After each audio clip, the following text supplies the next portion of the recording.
shita siya babala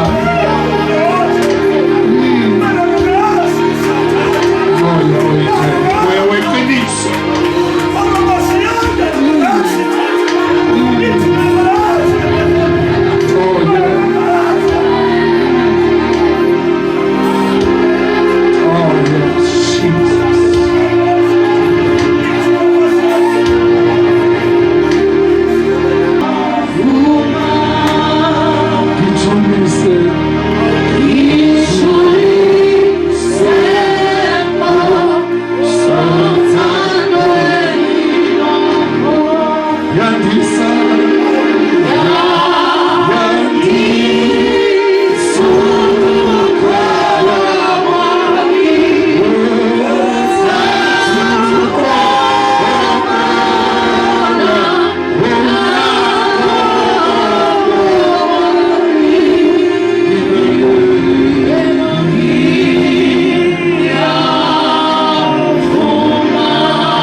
all the scripture is given an inspiration of God and is profitable for doctrines. Ukufundisa isifundo ukuthi ikufundise indlela yokuphila kwaNkulunkulu. Kubeka mfundisi wami. Nokusola nokuqondisa. Ngicela nisibhekele izinto lezi njalo uma ufunda izwi uhlale wazi ukuthi izwi lizokwenzani lizokusola. Yeah. Awuzukusolwa untombeni kodwa izwi lona lizokwenzani lizokusola liphinde lenzeni alizukugcina ngokukusola lizokuqondisa. Haleluya. Kubeka mfundisi. Nokuqondisa nokuyala ekulungeni. Hlala phansi mfundisi wami. Lizokuyala futhi. Izwi likaNkulunkulu liyayalana. Enoma ulifunda lizoyala wena alizukuyala omunye umuntu.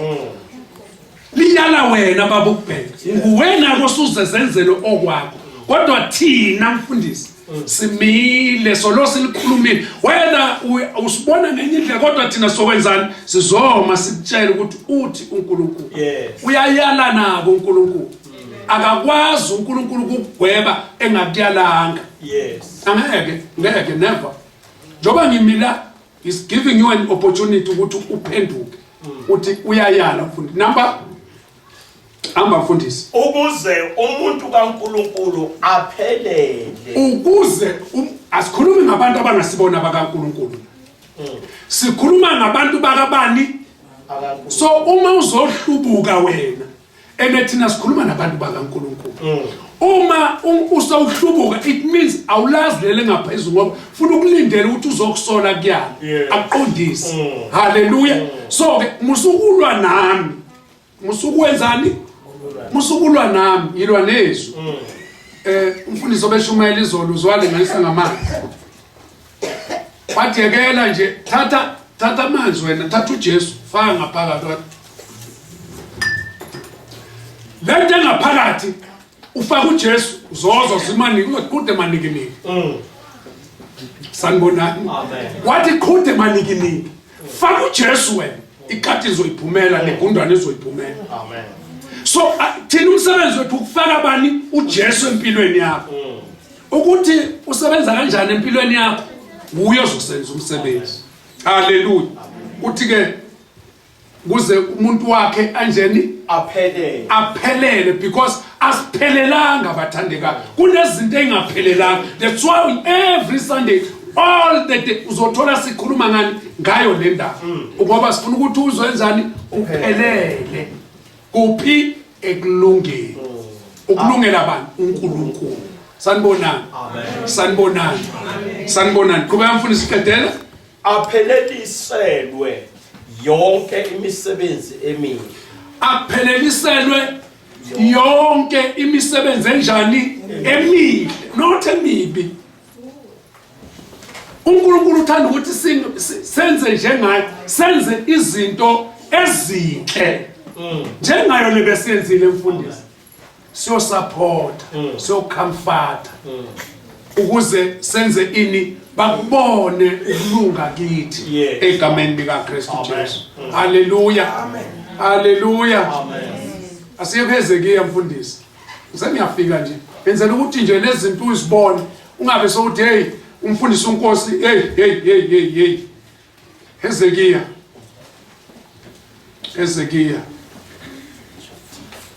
chapter 2 verse 7. Uyakukhuluma amazwi ami kubo noma bezwa noma benganaki. Awuqale ku verse 5 umfundisi.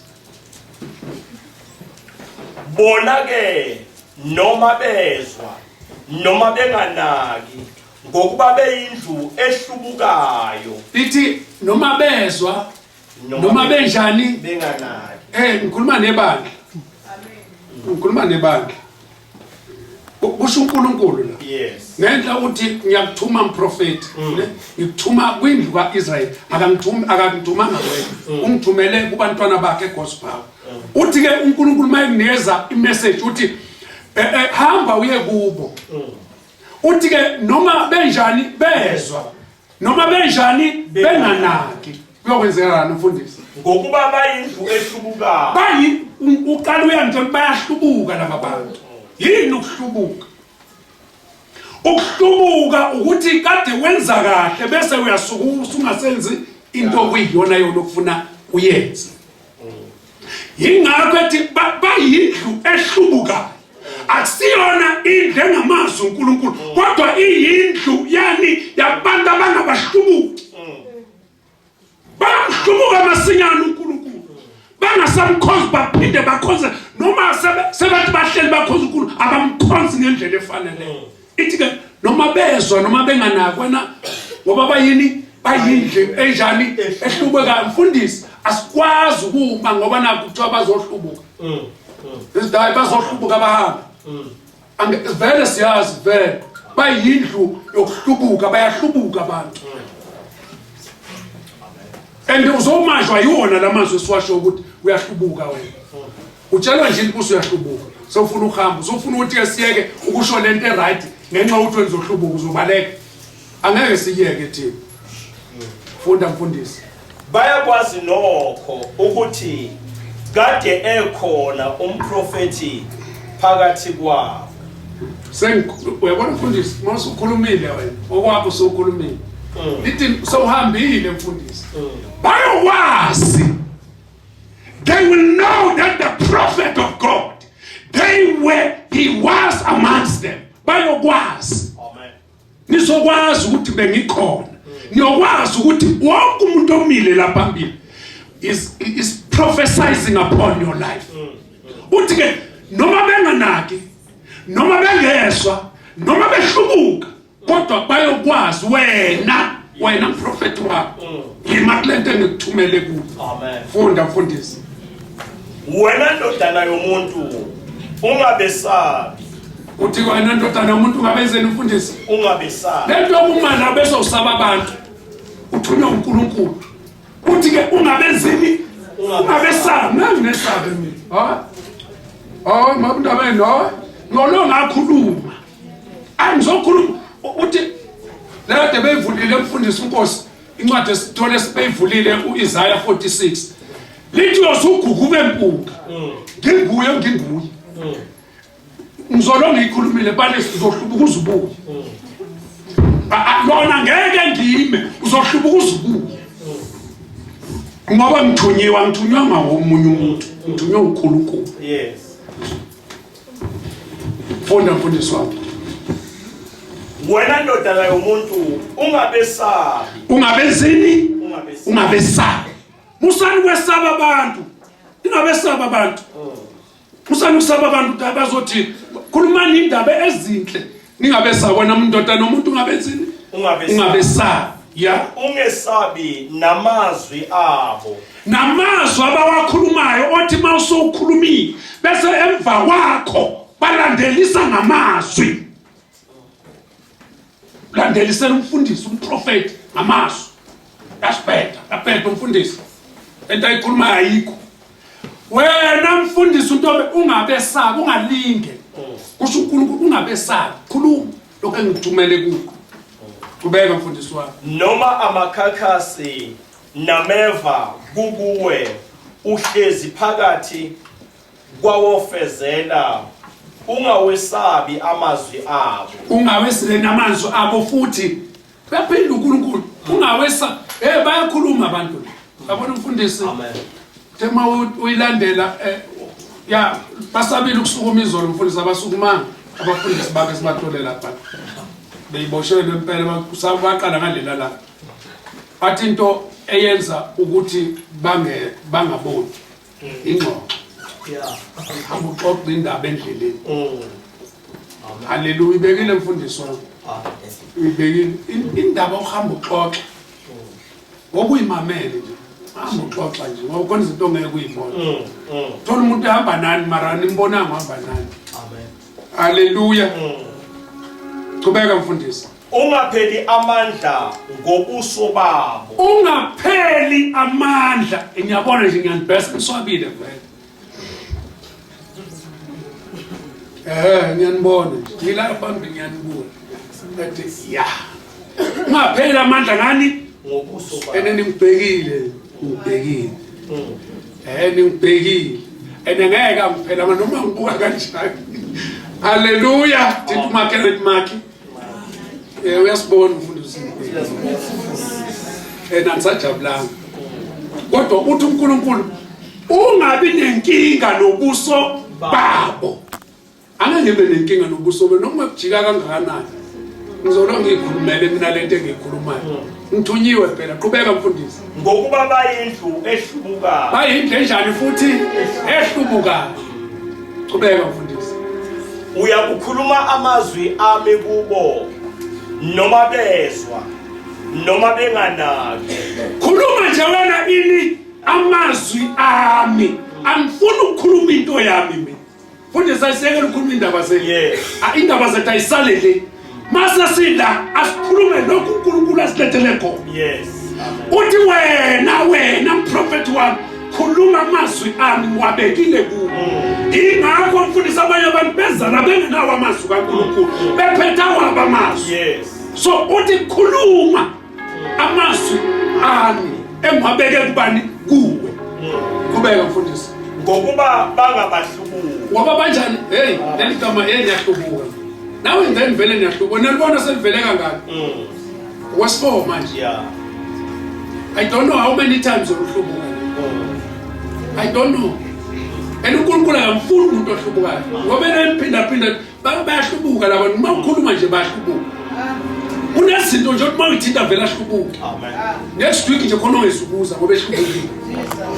Qhubeka mfundisi wami. Kepha wena ndodana yomuntu yizwa engikukhulumayo kuwe. Ungabi ngumhlubuki njengalendlu. Uyabona ke masingayeka mfundisi. Uma sesiya kubatshela usho ukuthi nathi sesiyahlubuka. Nathi sesingabahlubuki. Kuyenzeka umprofeti ethi uNkulunkulu ahlubuke. Uzomkhumbula uyona. Thunyela le washona le. Umhlubuki naye. So uzolimala mfundi mhlawumbe wena ngeke kwenzeke inhlahla ku yovela ufe. Uyamkhumbula lo okwathiwa ungakhulumisa umuntu. Yes. Wasuka yena wenzani? Khulumisa umuntu. Kuthiwa angakhulumi lutho. Wakhulumisa umuntu. Lalela izwi kaNkulunkulu uthini uNkulunkulu. Kunezinto mfundisi asingeke sakhona ukuzenza ngenxa yokuthi sithunyiwe. Ukhona lo sithumile. Yes. Amen. Musukuhlubuka mfundisi. Asingahlubukini bathandeka, asingahlubukini. Yithi asiphethe ini amazwi okuphila. Yes. Amen. Makuzohlubuka thina kuqala thina esithwala umphongo. Yeah. Asingahlubukini. Amen. Qhubeka mfundisi khona into engiyaziyo lapho. Vula umlomo wakho Nanso udle engikunika khona. Webo abazalwana abangadlile mfundisi abazacile. bahlumuka kalula ngoba abadlile.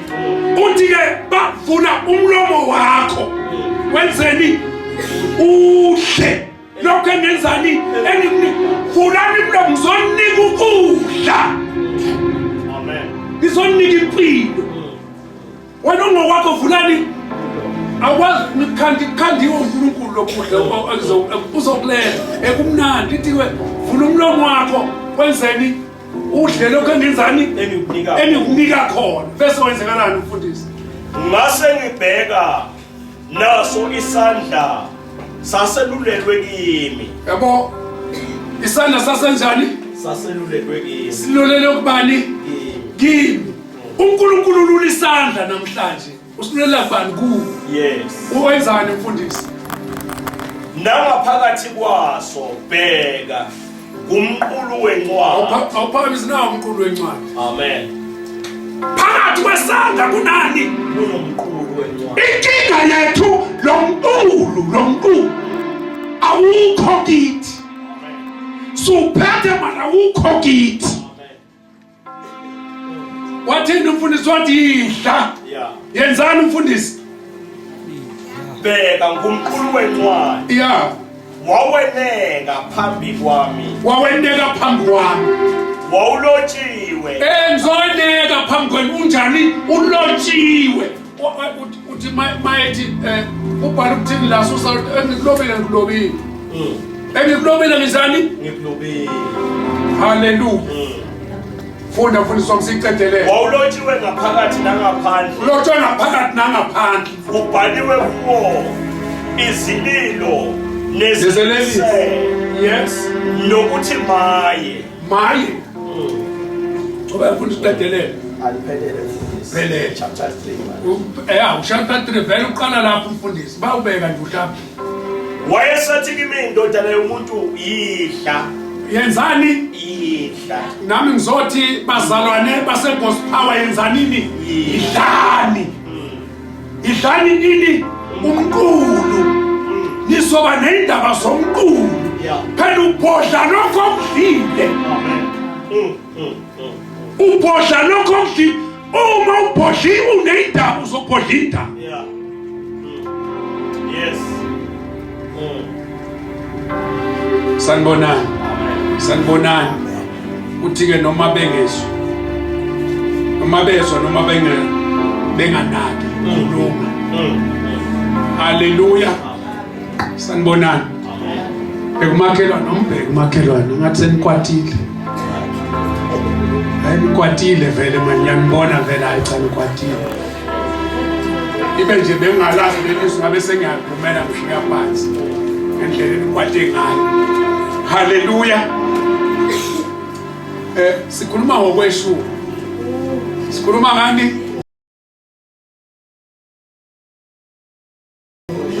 Sikhuluma ngokweshumi. Khona izinto zikaNkulunkulu ongadingekile ukuthi uyithinte. Akafuni nje ukuthi uzidle ngoba eyakhe. Ekabani? Eyakhe. So ibandla ngizotshela ukuthi ningathinti nidle izinto yakabani ikaNkulunkulu. Kodwa ke angikwazi ukuvela ngitshele ngithi ungadli into kaNkulunkulu. Ufuna ngikunikeze ini umqulu. Usenkulwini. Angikhulumi lokho bengikusho eqaleni kumnandi wakhona ukwenza nalokho wenze. Yes. Nalokho kwenzeni? Wenze. Kuna lena ke abantu baye bathi ngikhulumile last ngicela ukudlula nje kuyo ukuthi ngabe kungaphansi komthetho yini ukukhipha kweshumi.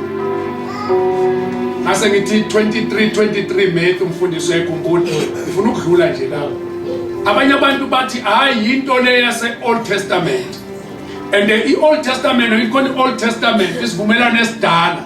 Bese kuba ne-New Testament isivumelano esinjani esisha. Bese bekubona baphansi kwani abekho phansi komthetho and baphansi kwani ngomusa. Bese sithi ke kunezinto uMatthew chapter 5 umfundisi uverse ka17 lithi uJesu weza wazogcwalisa lokho kwakungagcwalanga. Wayengazange uzosusa wayizokugcwalisa. So akukho okungaba kusaba khona uthi ngizokwenzani, ngizogcwalisa. Uthi ke uMatthew 20:23 mfundisi. Amen. Nina abaFarisi awuyiphinde mfundisi ngoba khona lento kunalezi zinto ezintathu kule ncwadi uJesu aziphawula. Bona bacabanga ukuthi ngabe uJesu indaba yetithe ngoba azange ayikhulume kakhulu. Kodwa wakhuluma ngokuthi kunezinto abayiyekile kuqala ngoba kunento ofuna yenzeke kuwe mfundisi iqala. Ngaphambi kokuba sikhulume ngetithe angeke asikhulumi abangasindisiwe. Sikhuluma nabantu abasindisiwe. Angeke azayizwe tu umuntu ongasindisiwe indaba yetithe. Sikhuluma nomuntu onjani osindisiwe. 23:23. Matthew 23:23. Mayelini nababhali nabaFarisi. Yeah. Bazenzisa. Bayazenzisa. Ngokuba nithela okweshumi. Bathela kwani mfundisi? Okweshumi. Qhubeka mfundisi. Kwesimpuntshana nokwentshungu okuncane nokodonqa niyeke okunzima komthetho. Niyeke okunjani? Okunzima. Niyeke okunjani? Okunzima. Abantu esikhathini esiningi bayekela okunjani? Okunzima. Haleluya. Haleluya. Benzeni mfundisi? Niyeke okunzima komthetho. Nakho ke justice. Uyabona into ebalulekile njengoba sila ubona kunamaphoyisa kunezinkantolo kunani nabashoshisa ngithi. Inkinga ukuthi sifuna ijustice ibonakale yenziwani yenzeke. Njengoba ungibona ngila ngizothi ijustice mayenzeke. Uma kukhona abampofu la. Ilento ayikhuluma ngayo uJesu. Uma kukhona abampofu abantu abahluphekile nabantu abafelwe makwenzeke ukuthi banakekelwe ngoba umsebenzi wethu isithunakekela. Hallelujah. So that is the first part. Uthi anenzini the justice. Number 2 mfundisi. Mercy. Okay. Okay. Niyeke okunzima komthetho ukwahlulela nesihawu nokukholwa. Nani nesihawu? Ngifuna ubambele izinto zoyi3 mfundisi. Umthetho, isihawu, nani nokukholwa. Uma umuntu angakwenzi kahle izinto uJesu asishilo noma uNkulunkulu asishilo ulahle ini ukukholwa because ayikho into ozoyenza ngaphandle kokukholwa. If noma khipha kweshumi mfundisi if awukholwa akuzokwenzela lutho. Yes. Amen. Funa ukukholwa akukhishwa abantu abangakholwa. Kukhishwa abantu abaziyo ukuthi benzani. Hayi sanibonani. Sanibonani. Ngikhulume kamnandi. Ngikhulume kamnandi. Ukukhipha kweshumi akumlethela insindiso umuntu. If ukhipha kweshumi akusho ukuthi usosindisiwe. Sanibonani. Khona abanye phela abavele baphambanisa. Yeah. Ungalethi okweshumi ungasindisiwe. Letha okweshumi usewusindisiwe ngoba okweshumi akukuletheli ini insindiso. Okweshumi wenza umsebenzi wakhe. Insindiso yenza umsebenzi wakhe. Sanibonani. Uthi ke insindiso lo okhiphayo ngoba kuza emva kokulungisiswa komuntu. Okweshumi kuza emva kokuba umuntu esenjani elungisiwe. Uyalungisa umuntu sizolungisa yena nje. Ngilungisa umuntu. Umuntu wakanjani wangaphakathi. Sanibonani. Ngakho kusho ukuthi kuyisithelo sokomoya enhlizweni yakho. Okweshumi kuyisithelo sani sokomoya. Kuphi enhlizweni yakho not yethu yakho. Manje awona bakhishwa ugogo uvava kusuthi uvava hayi nami sengikhiphe wakhishwa ugogo. Kuyisithelo senhliziyo yakho. Nomusa ngeke wathi ngoba nakho ubaba uyakukhipha. Okwakhe naye. Sanibonani. Amen. Ongasindisiwe kuvama ukumsinda ukukhipha okweshumi. Bani osindwayo ukhipha okweshumi? Uyazwa izwi lethi ongasindisiwe kuvamise ukuthi kunjani umsinde ukukhipha okwani okweshumi. Isizathu awusindisiwe. Ngifuna uyifake esikalini ke nawe namhlanje. Usindisiwe yini wena? If usindisiwe yini le eyenza ukuthi usindwe ukukhipha noma ukwenza izwi kaNkulunkulu? Ubanjwa yini?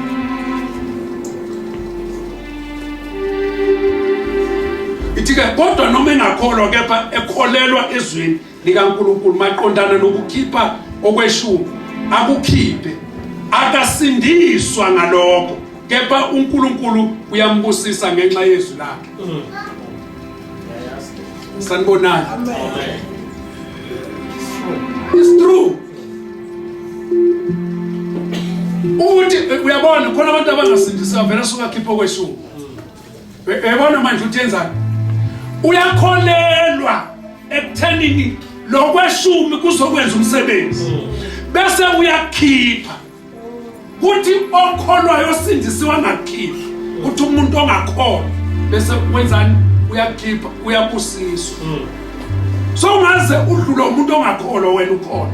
So ungaze udlule umuntu ongasindisiwe wena usindisiwe. Hayi bathandekayo. Sanibonani. Ngiyafundisa nje namhlanje. Ufuna vele nikwati.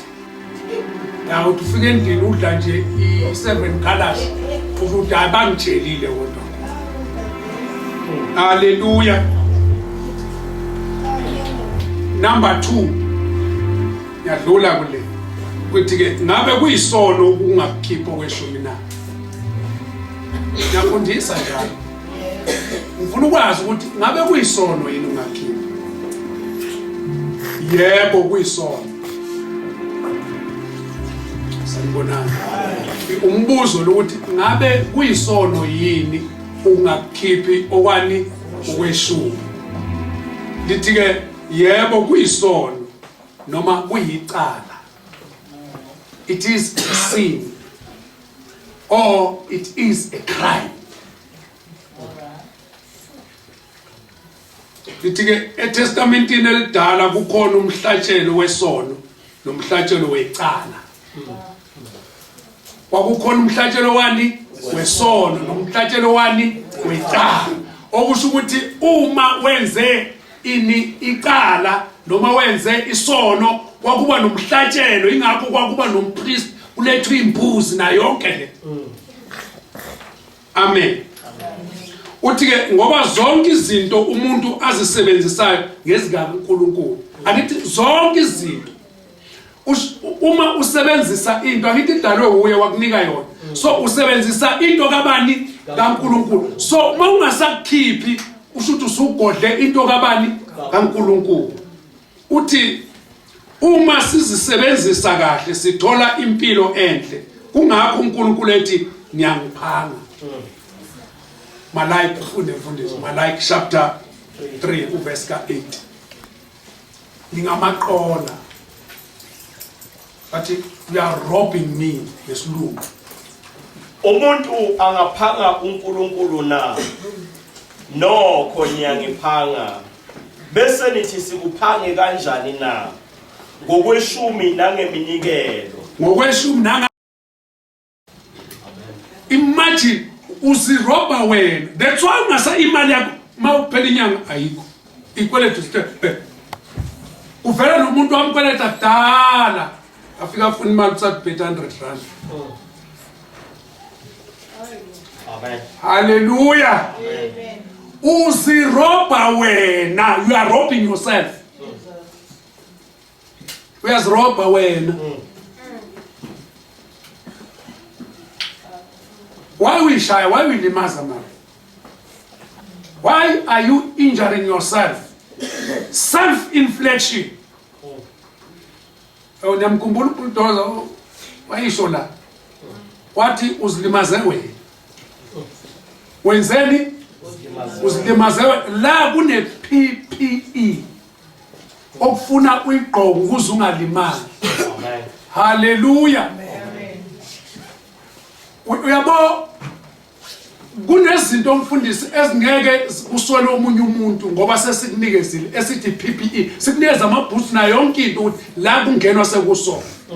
Wena ungene ungasayifakanga. Faka isivikelo sesifuba. Faka isigqoko sensimbi. Asiyeke le. Ukuzirobha wena, yekela ukuzirobha. Yekela ukwenzani? Ukuzirobha bathandekayo. Uzosibona lo sikhuphuka nje bakubheka. Lo sikhuphuka, izinto zethu ayilahleki ziyanda. Unokuthi inciphe ziyanda. Isizathu siyamnika lo othi masize sizokwenzani? Sizobonga. Imina ngazi principle ukuthi mangusa and mangunikeza anginiki wena nginika uNkulunkulu. uNkulunkulu wenzani? Uyakubusisa, akubuye kudabule. Hallelujah. Akubuyise kunjani? Kudabule. Number 5, ngubani ofanele ukukhokha okweshumi? Hey nemibuzo eminingi le ndaba ne. Ngubani kahle kahle ofuna khokho kanjani? Okweshumi. Yibo bonke abasindisiwe. Futhi mina nawe mfundisi wonke umuntu osindisiwe ufanele ukukhipha ini okweshumi. Awunakuthi hayi umfundisi mina angikhiphe okwenzani? Okweshumi. Uthi ke akukhathaleki ukuthi ngabe bayasebenza noma cha. Wena uyasebenza or awusebenzi kodwa okweshumi khona kunjani? Kuyafuneka ngoba unjani? Usindisiwe. How is either bayazisebenza khona abantu abazisebenzayo ne bayazisebenza noma cha. Ungenzeka kube uyasebenza njengami nje mina sengiyayisebenza ngithi angisebenzi kwamlungu phela mina ngiyayisebenza. Nginama room imali yami iqhamuka kubantu ngiyasebenza mfundisi. Ngithi ngikutshele nje enye into engayirealize mfundisi. If ungakhokhanga okweshumi njalo ngihlala nginabantu abashodayo emarumini thola sebeyi10 thola beyi11 manje ngakhipha hlala kugcwele into.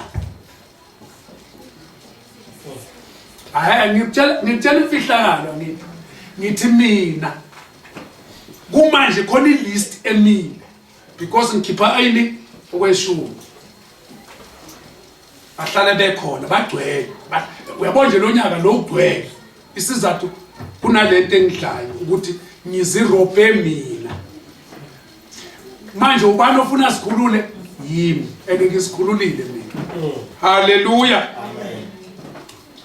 Uthi ke bancane noma badala. Kukhuluma abantu abafanele bakhokhe ini? Sunday school umncane umdala umuntu omusha umama ugogo ubaba umncane umdala ufuna ukhiphe ini okweshumi. Khulumani Sunday school ufuna ukhiphe yini okweshumi. Mabakunikeza imali yokukhera khipha kanjani okweshumi.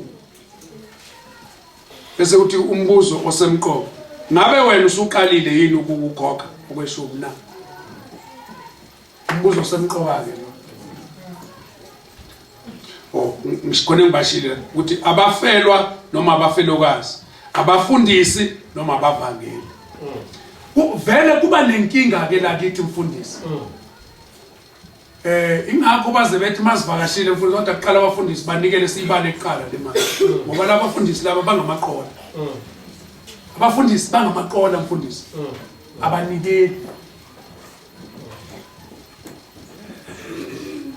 Ikakhulu nayo le genge lengapha uyabona. Siyakhohlwa nokukhohlwa yiyo. Makunikelwa sikhohlwe sesibheke ngabantu la. Bayaqhu. Nize nikhohlwa ukuthi kufuna bezeni kodwa nina ngidane ezinjalo. Angibone senishintshana. Hallelujah. Haleluya. Abafundisi nani nabavangeli kufuzile bakhiphe ini nami ngiyakhipha ukuba inceku embi ngabe wena usuqalile yini ukukhokha okweshumi na wena okade ukukhipha ukuyekeleni manje haleluya ngisho wena ubungakaqala ukukhipha usuqalile yini wena obukhipha uyekeleni ngizosho njalo namhlanje amaphuzu amathathu abalulekile funa sifunde lemfundisi umuntu osengumKristu uyimpahla kaNkulunkulu umuntu osekubani umKristu uyimpahla kabani kaNkulunkulu 1 Corinthians chapter 6 verse ka 19 to 20 sizothi ukuhlala nje kuleni sengiyabani isikhathi manje awusengiyaqeda asesiqedile 1 Corinthians chapter 6 verse 19 and 20 kepha anazini ukuthi umzimba wenu uyithempeli likamoya ongcwele nina funa nazi ukuthi imizimba yenu manje nina uqobo lwenu nithempeli kabani likaNkulunkulu yila hlala khona ubani uNkulunkulu nomoya wakhe haleluya qhubeka mfundisi okinina enimamukele kuNkulunkulu nimamukele kubani lomoya kuNkulunkulu Yesu akuphi ukuphila kodwa wena nje ubususindisiwe kunomoya awufani nabanye abantu wena kunomoya ongene kuwo okumoya kabani kaNkulunkulu uthi ngoba sewuhlengiwe ngakho ufanelwe akhonze uNkulunkulu ngakho konke ngoba wena uhlengiwe khonza uNkulunkulu ngakho konke uyabona nje nazi ngakho konke simkhonza ngakho konke uyabona mawune keyboard mawunani konke lokho nakho makufuna ukukhonza uNkulunkulu umkhonza ngakho ngoba uyini ungokaNkulunkulu umzimba wakho ungokabani ungakaNkulunkulu ungokaKristu wena number 2 wasekuqaleni uNkulunkulu wathanda ukuba abalane nabantu bakhe lokho abaphe khona noma akubusise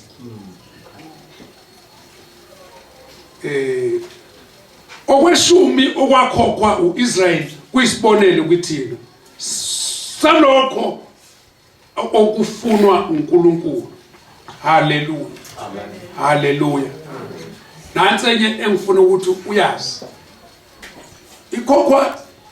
ikholwa lingakukhipha nini okweshumi knowledge nje ikholwa lingakukhipha nini okweshumi ikholwa lingakukhipha nini okweshumi asikho isikhathi esimisiweyo ngokuba izinhlanhla noma izibusiso zabantu azifiki kanye kanye ne kodwa njengoba iningi lihola ekupheleni kwenyanga noma ngesonto yiloko kufanele akukhokhe njengokuhola kwakhe njengokuhola uthi ke abamabhizinisi bangakukhokha njalo uma bezoyithenga emva kokudayisa kwabo impahla uma ngabe abanamaholo kulomsebenzi wabo ngazi lo wayibhalana ngoba mfundisi mawune business usho lo wabhala wabhala ecabanga ukuthi mawune business awuholi mawune business usebenza lento le ivision uma ungeze ukuyiholela ebusinessini it means uzodla nemali engadingekile ukuthi uyidle that's why amabhizinisi amaningi angami isizathu umuntu ngengithathe njengetekisi ngoba nginetekisi uma itekisi iphuma yosebenza yabuya ntambama ngithatha imali ngifaka la emva kwephaketheni ngiyoyidla yonke ngiyayidla ngakusasa futhi yaphuma ngiyayithatha nginikeza uSthembiso ngakusasa yaphuma ngineza uGogoloti lapho it means imanagement yami ayikho right mayifa letekisi imali ayinjani ayikho. Makufuna udriver hall imali ayikho. Uyabona ukuthi esikhathini esiningi yithi esibulala amabhizinisi. So la uma kungukuthi kufuna ukhipha kweshu uyaziholela ukhiphe kokwakho ebhizinisini so uholile bese uphinda ukhiphela ibhizinisi yakho uma ufuna. Kodwa uma kungukuthi uyiholele wena uyaziholela bese kuthi ebhizinisini ibhizinisi likhiphe okweshu ngoba uNkulunkulu ufuna livikele ibhizinisi lakho. Ibandla noma ihlelo local church nalo lifanele ukuba likhiphe okweshumi kwalo kulokho elikuthola emalungeni alo. Ngithi ngishone dipanyana mfundisi kulo. Ibandla mfundisi Jehova uya residence pastor. Ibandla likhipha okweshumi. Amalungu ebandla akhipha okweshumi la. Mayiqeda ukukhipha okweshumi angithi asenikele kubani uNkulunkulu sekungokabani okaNkulunkulu sekuyini okwebandla ngithi ibandla uqobo lwayo kufuna lenzeni likhiphe 10 of the 10. Sanibonani ngifuna niqonde le 10 of the 10. 10 of the 10 ile mfundisi engithe ithathe uthengele abantwana. So i10 of the 10 singathatha sibone abahluphekayo. Sanibonani abahlupheka mase sithathe nge10 of the 10 mayikhona imali sibabheke sibanikeze ikhishwe yini ibandla leyo tithe of tithe. Haleluya. Siyazwana ngithi bathandekayo siyazwana ngithi bese kuthi kufanele ngikhiphe kuphi okweshumi kwami futhi ngikukhiphe kanjani. Izwi lenkosi lithi ngenisana okweshumi endlini yami yencebo. Umuntu ukhokho okweshumi kwakhe lapho ekhonza khona noma lapho ondliwa khona emphefumulweni. Sanibonani. Lena ke bathandeka ngifuna niqonde kahle. Isikhathi esiningi mfundisi yabona ngithi ubuya eDumbe ngibuya kwaZulu Natal umunye ubuya eMaritzburg umunye ubuya kuphi sibuya emabandleni ngithi amen sibuya kuphi emabandleni bese uyasuka wena uza la eGospel iswathi say mawufika la eGospel wena uyasebenza uthumela imali kuphi ePhulukwane or uthatha imali uyise kuphi eNatal. Hayi leyo akusikho kweshumi. Akusikho kwenzani? Okweshumi. Asikhulumeni. Lithi izwi ukukhipha lapho ondliwa khona. Noma ubulevu ukhonze wesini. Mawusufikela eGospel ukhiphe eGospel yilapho ondliwa khona. Sanibonani.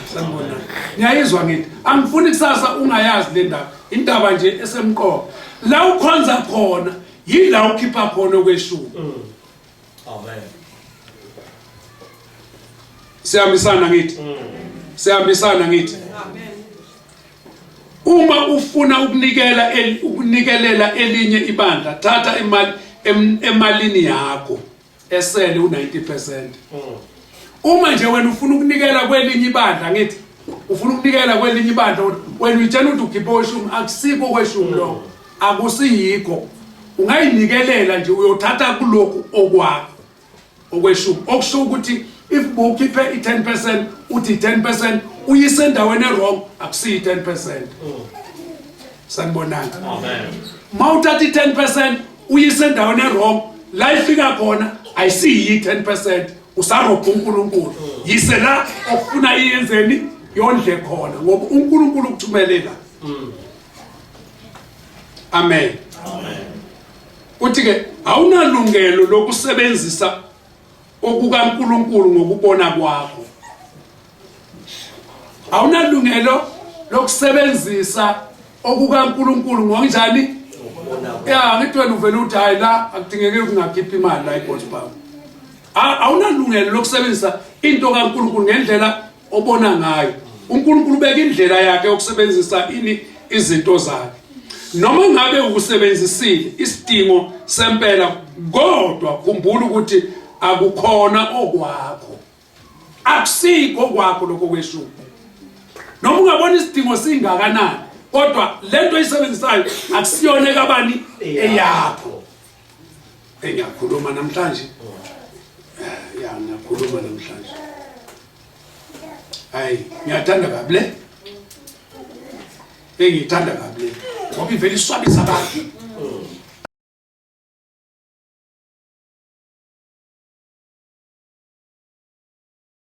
Inkuba vele kube umuntu. Vele kube njani? Abanye bavele baphume bahambe.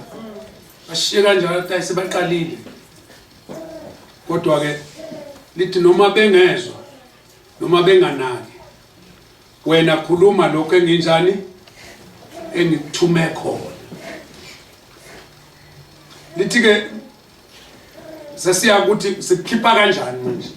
Ngabe umuntu ukhipha kwi-gross noma kwi-net income yakhe na? Ngisinda ke namfundisi le. Sanibonani. Uyabona lento i-gross. Niyazi i-gross angithi. I-gross qala kube i-gross bese kuba i-net angithi. Manje kumbuza ukuthi ukhipha kwi-gross noma ukhipha kwi-net.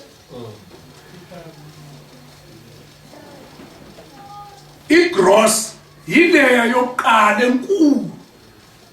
Ungakangeni i-tax, ungakangeni ama-deduction akho no-society bakho. Yiyo le i-gross. I-net yile mase kuthathwe konke kwenziwa konke bese ethi this is a net pay. Umbuzo ko uthi ubuya kwi-net pay or kwi-gross?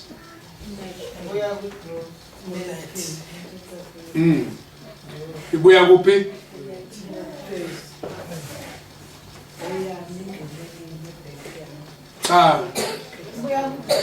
Ibuya kwi-gross. Sungayisho nje wisho kodwa ithi ibuya kuphi? Kwi-gross.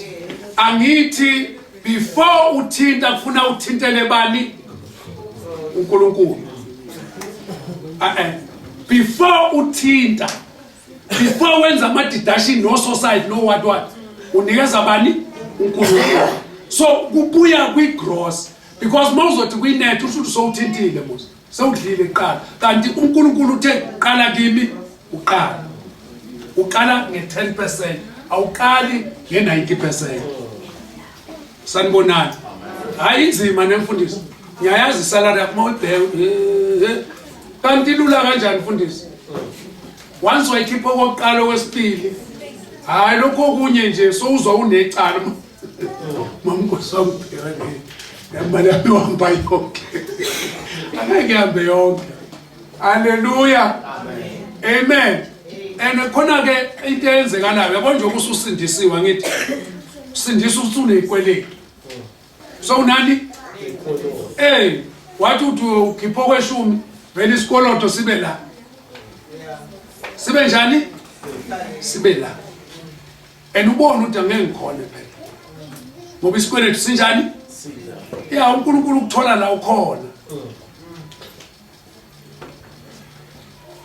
Ngamafushane siphetha ngokuthi okweshumi sikhokha kwi-gross income. Isixwayiso sithi masingaqali sikhokhe izikweletu kuqala bese sigcina ngokweshumi kokusela. Sinika uNkulunkulu okokuqala bese yena ebusisa okusela.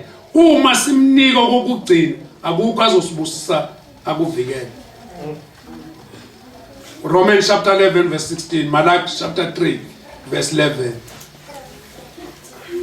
Umbuzo uthi ngakutsheleka yini okweshumi ukuba ngikhokhe sekuhlangene. Ungaboleka? Ungaboleka okweshumi. Ngiyabolekwa kodwa ubuyisa sekunani ne-15. Ithi ke singaboleka okweshumi kuNkulunkulu uma kunesidingo esikhulu kakhulu. Izwi lenkosi liyakuvuma lokho, kodwa kunenzalo ebuyiselwayo. cha kuya kunenzalo imali iyazala imali iyazala bathandekayo ene kulilungelo lokuthi mawunemali uyifake ebank or uyenze ukuthi yenzani uyizalise ingakho ethi uNkulunkulu ukunikeza ukuthi uyisebenzisa ngithi bese iba njani uyayimultiply nayikhumbula labo mina wakunikeza lo umina nalo abanikeza abanikeza omunye ovela ushutheka ngaphansi uyayifuna iphindiwe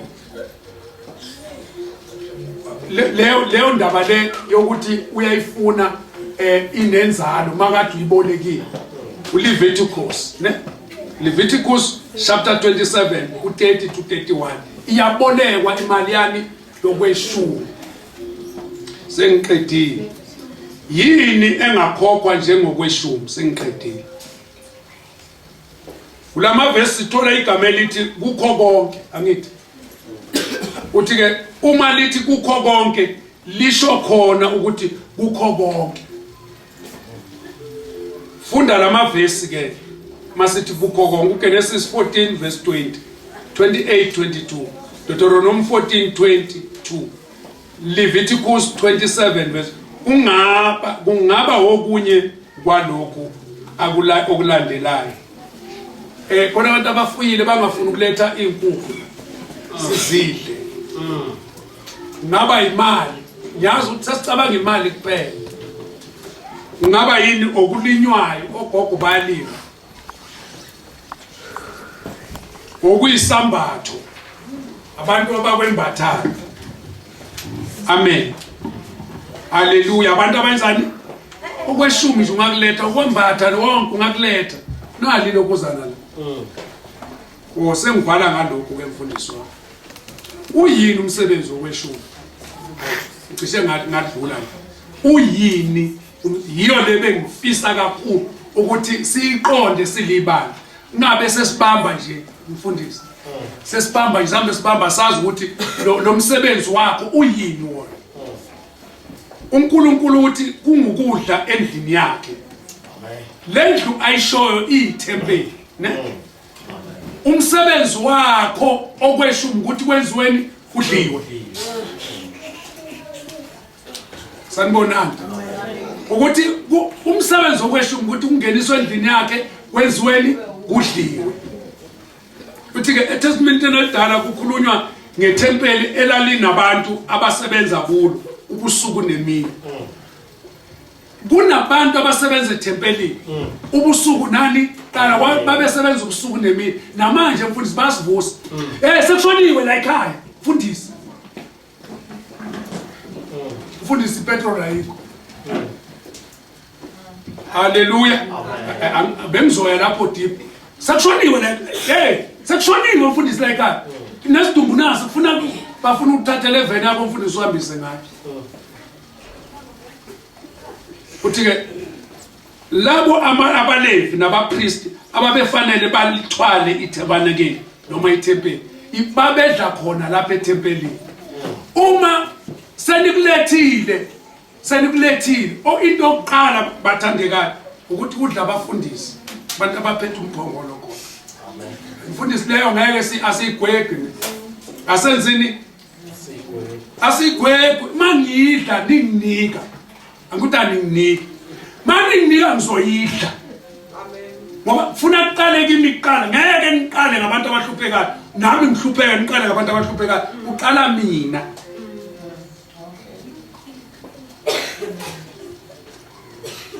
bathi ke babethola isidlo sabo kukho okweshumi kanye nomnikelo sikuthola kulokhu kweshumi thina mfundisi mina nawe mfundisi nabanye bonke abafundisi sikuthola kuphi okweshumi nani khulumani bazalwane nomnikelo amen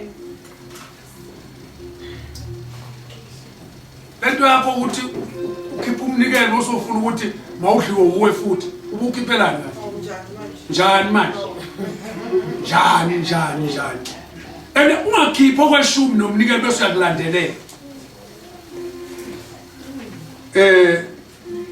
uNehemiya ne u13 uverse 1 umsebenzi njalo kwakungukuthi ushisa impepho ukuhlaba izilwane ukufundisa abantu. Lo msebenzi engiwenzayo umsebenzi wami ukufundisa ini abantu. Kuthi ke nokunye okuningi okuqondene nendlu kaNkulunkulu kuningi esikwenzayo. Fundisa uphepha kuningi esikwenzayo okuqondene nani nomsebenzi kaNkulunkulu. Ubona nje ngathi ngiyafundisa la and kuningi imfundiso engikwenzayo. Is too much. Bangakutshela ukuthi kade kufakwa amanzi lapha, ne? Kufakwa amanzi. Makufakwa amanzi kufuneka ini? Imali. Wayifake ngemali. Kufuneka siyokhokhela irent ye-lease is 4,400. Imali izovela ivela eMtombela okweshumi. Kukhona yini? Akukho. Abantu bakhona? Yebo. Kwakhona abantu okweshumi akangabi bikho. Uyayibona ukuthi inkinga lento. Manje senza njani? Abantu bakhona mara okweshumi akukho. Bakhona nabasebenzayo. Yes bakhona. Mara okweshumi akukho. Bese sithi siyakhona. Siyamthanda uJesu. Uma nje impela ukhulume nje uthi ngiyamthanda uJesu mara awukho kweshumi. Namanje uNkulunkulu ufuna ukuba singenise okweshumi ukuze abafundisi nabanye abasebenzi endlini yakhe eyibandla basebenze bethokoza. Ngenisani isho njalo uyabona ke la ithi ke badle bangakhononi. Verse 1 Corinthians mfundisi chapter 9 to 14. Kufanele uyazi uMapostle Paul into esiyenza umfundisi. Yabona lento esiyenza ngithi uyasebenza mfundisi nami ngiyasebenza. Kanga ukuthi thina abantu sibenzisa ukuthi bangabusiseki because siyasebenza sibatshele negative things ukuthi akunandaba ngoba mina ngiyasebenza.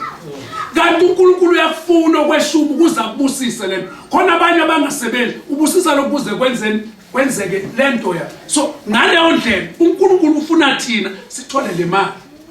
Mawufunda mfundisi uyifunda lapha ku9 1 Corinthians chapter 9 sithola isidlo sethu uphi etempelini. Musa mfundisi ukushaya uvalo uthi manje uyaciciza imali le iyafuneka la. Iyafuneka. Akusho mina kusho uNkulunkulu. Akusho mina wathi uNtombela uthe linecala ibandla umfundisi walo eswele elamba noma ehamba enganikelelo. Nenkosikazi yakhe ingabukeki nezingane zakhe zingafundi ngenxa yokuthi imali ingekho. Amen. Bandla lonke linecala. Izwi alikusho ukuthi indlu yenkonzo yakhiwa ngokweshumi, ne? Indlu yebandla ayakhiwa ngemali yani ngoba kufuna yondle bani umfundisi. Amen. Funa yondle bani umfundisi. Khulumani bathandekayo. Imali yokweshumi ifuna yondle bani umfundisi. Amen. Mfundisi yabo mfundisi I am a founder ingakho nganikela sasa ngizosala mfundisi if angilitshelanga ibandla nazi ukuthi ibandla funa linikele ubona wena kusasa mfundisi uyabusubashaya bachithele kanti mina nginelungelo lokubatshela umfundisi funa nimondle nangu mfundisi. Amen. Yesu. Number 2 funa ningondle nani ningondle. Mondleni. Amen. Oh. Amen. Hallelujah. Mondleni. Lithi bonke abasebenza etempelini mfundisi bane right yokudla.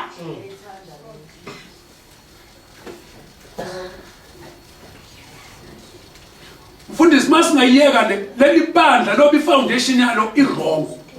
Because lento sikhulumayo ekaNkulunkulu asikhulumi izinto zethu mfundisi. Lisho njalo izwi lithi ngenisani nina. Thina bese uqala thina qala abafundisi abantu abasebenza etempelini. Siyasebenza bathandeka. Lento ngibona ngiyenza njengoba ngikhuluma ngisebenzile before ngilethe. Angilalanga nje ungibona. Ngithukile nje nangukuthi nginibheke ngithukile angithini uNkulunkulu angeza ngathi no hamba bezwa bengezwa hamba ubatshele. Ngathola amandla awuna uNkulunkulu angitshela ukuthi angibatshele manje ngiyanitshela ke. Amen. Ngiyanitshela. Angeke nginiyekelele mina. Mama ubheke ngeke ngokuyena. Never khohlwa mama Ndabeni. Ngolo ngakhuluma ngikeneneze.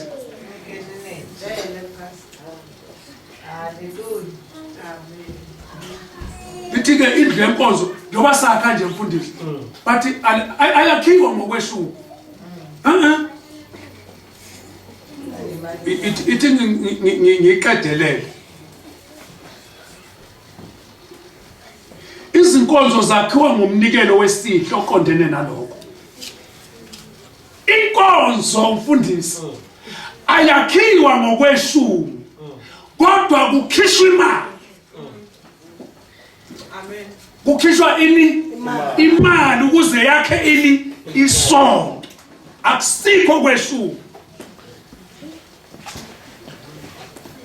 Sanibonani.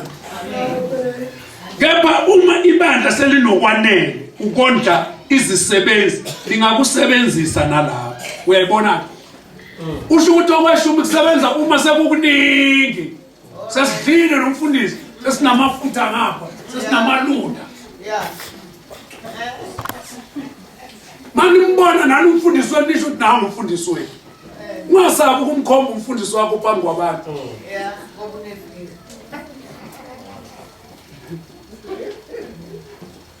Nawe nangithengela nje isudi ngoba ngibona nje ngigqoke dayi unamasudi. Mani. Mfundisi.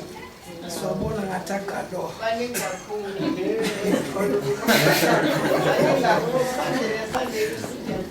Sanibonani. Okay asiyekele amasudi niyawazi. Ukudla khona ngithi ukudla okunjani. Oh, good. This is fire.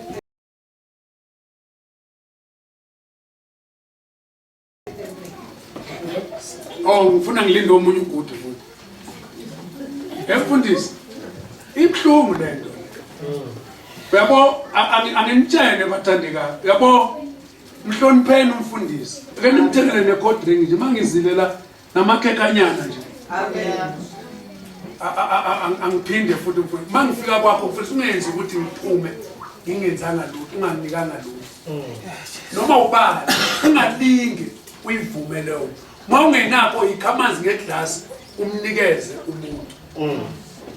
Ungavumi umuntu kwakho usindisiwe ende umthanda uNkulunkulu unothando kaNkulunkulu aphume angaphuzanga even amanzi. Mawungenakho umnika amanzi. Mina la ekhaya ngisa zonke insuku angaze nginikezwe ishigege le.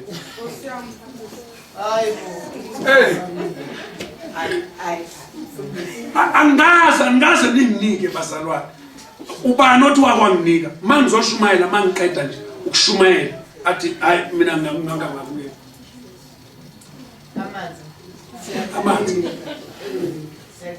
yekele cold drink ukhuluma ngamanzi. Uma abantu befikile bezonikeza okamoya mawuyifunda leyo ncwadi mfundisi lithi uthi umpostoli Paul thina sinondla ngokamoya bengeke nisasinika ke lokwenyama. Sangijulukile ngama unginika nje handkerchief wakwamnika nje ufundile at least nje ithawula ngikhuluma ngethawula. Akusikho ukuthi kufuna kuze ukuthi ibandla lisuke lonke lithi sizonikelela abantu umfundisi. No, wena le envelope ibhaliwe mfundisi le envelope.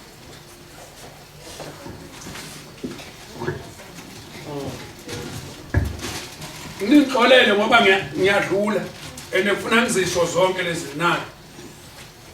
Ibhaliwe le envelope. Ibhaliwe. Ne? Tithe offering, building fund, pastor's love offering. Cha ngithi mina ibhaliwe ayidingi ukuthi ngize na baba kunengafundisi ebhaliwe nje pastor love idwebelela. Akazi bakunika yini mfundisi manje vele masingasho singabatsheli singabafundisi uthi nibafundise bonke enginiyale ngapha wathi hambani ningaphathi lutho ne wathi hambani nenzeni ningaphathi lutho ningene emzini nithi ukuthula mangabe kungekho thithithi umuntu phela izwi ngikhuluma izwi mfundisi ngikhuluma wathi singaphathi lutho azange athi size nemali la wathi ningaphathi lutho manje ushumayela ivangeli hamba noma ngase ngiyaqedelela and uma kukhona okufunayo nakho kubhalwe ala lethe imfundisi bafuna ukuthengela igrosa hambani nithengele umfundisi igrosa awukwazi nomfundisi nekhethenisa awulazi ukuthi njani awumazi ukuthi uhlala kuphi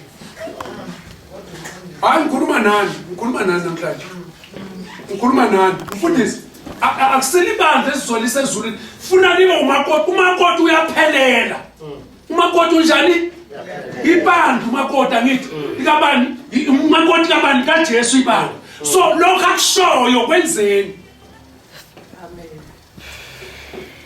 mhlambe usuyayikhipha kwenza wonke usufaka itotal ukuthi malini omnika yona noma uyinika umfundisi angithi singabafundisa ngithi we are not fly by night bathandekayo uma ufuna ukusibona sikompare nabanye seyibhile zonke uyosibona siyahlokoloza bazokutshela ubheka khona lo mfundisi lo kade beshumayela izolo lo mfundisi ade shumayela izolo uyashumayela lo mfundisi isizathu uNkulunkulu usibize so angeke sibesabe mfundisi stand up mfundisi batshele mfundisi lento ngishoyo mangafuna ukuyisho wena ngokwakho uthi umfundisi uthele wakhipha ezwini ngoba esikhathini esiningi uthola singasakhipha ezwini sengathithi siyakudimanda nje kanti kusezwini haleluya seni right angithi